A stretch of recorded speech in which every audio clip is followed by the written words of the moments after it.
Ассаламу алейкум, құрметті достар. Бүгін әдеттегідей сіздермен Акон Тажыбаев.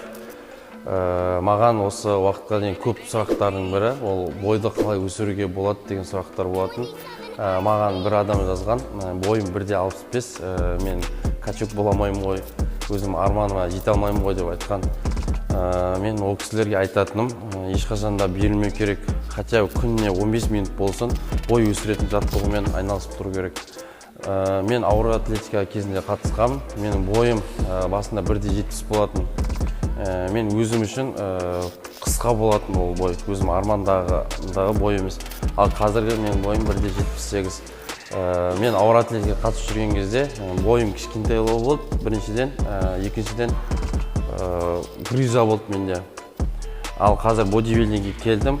Мен штангаға қатысып жүргеннен бастап күнде осы қазір көрсетейін деп тұрған жаттығуларды жасап жүрдім. Күнде өзімнің основной жаттығуымнан кейін соларды жасап тұрдым. Мен ютубта қарасам, көбінесе растяжканы көрсеткен бой өсіруге, әрине оның барлығы көмектеседі, бірақ ең бастысы ол емес. Қазір бастайық онда. Бірінші брусьядан бастайық. Достар, мен осы ең бірінші ауыр весті аяғыма іліп алып, брусьяда көп тұратын қазір де жасаймын, өйткені мен грыжамен күресіп келе жатырмын. Бірінші бұдан 5 подходтан жасаймын, барлық жаттығуларды 5 подходтан жасаймын.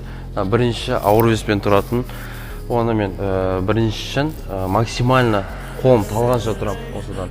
Always put up with her bullshit and it's why she stuck around. Went through hell and back 3 times to show you I was down. But now I'm followed by these cameras and it's money on the ground. And if I bring you around, my mama promise you won't make a sound. Cause hey, she got no manners, huh? Достар, қазіргі екінші жаттығуымыз ол турникте асылып тұру, тоже веспен. Мен әрқайсысы максимально жасауға тырысам, 5 подходтан жасаймын. Кемінде 2 минуттан тұрам. Егер де сіздерге қиын болса, 1 минуттан или 30 секундтан басында жаймен бастайсыздар. Одан кейін уақытын қоса бересіздер. Онда кеттік, жасайық.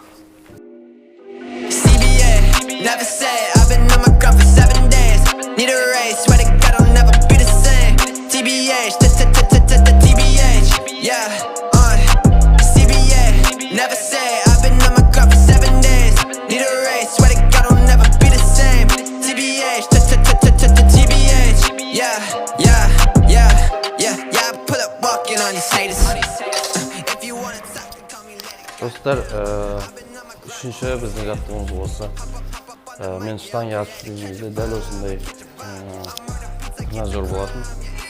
Бірақ осы тренажердің атын білмеймін, шын бірақ кім ойлап тапқанын білмеймін, әйтеуір. Ол ойлап тапқан адамға 1000 алғыс. Өйткені көп көмегін тигізеді бұл белді созуға. Кеттік, оны жасайық.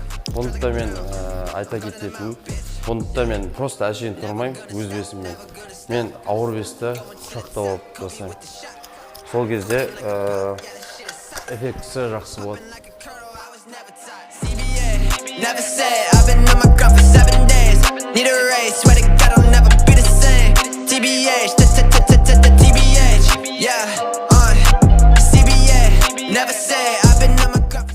Достар, менде осы мен үшін топ 3 жаттығу бой өсіруге және де грыжаны кетіруге көп көмегін тигізеді. Ескертетін жағдай, грыжасы бар кісілер міндетті түрде врачпен ақылдасу керек, өйткені грыжаның өзі туникке тартылатын түрі бар, тартылмайтын түрі бар. Сондықтан алдын ала оны біліп алу керек. Ал егерде просто так бой өсіріңіз десе, міндетті түрде осыларды жасауға тырысыңыз. Өйткені мен үшін осы 3 нәрсе бой өсіруге көп көмегін тигізеді. Және де әрине басқа да витаминдер бар, гормон роста деген бар. Оны алдағы блогтарда айта кететін боламын. Достар, осы менің блогым аяқталды. Мен өзімнің кішкене ғана тәжірибеммен сіздермен бөлісуге жөн көрдім. Өйткені маған Инстаграмнан көп келетін сұрақтардың бірі осы бойды қалай өсіруге болады деген сұрақ болатын. Енді сіздердің алдарыңызда парызымнан құтылдым деп ойлаймын. Осы видео сіздерге ұнаса, лайк басып, маған тіркеліп кетіңіздер.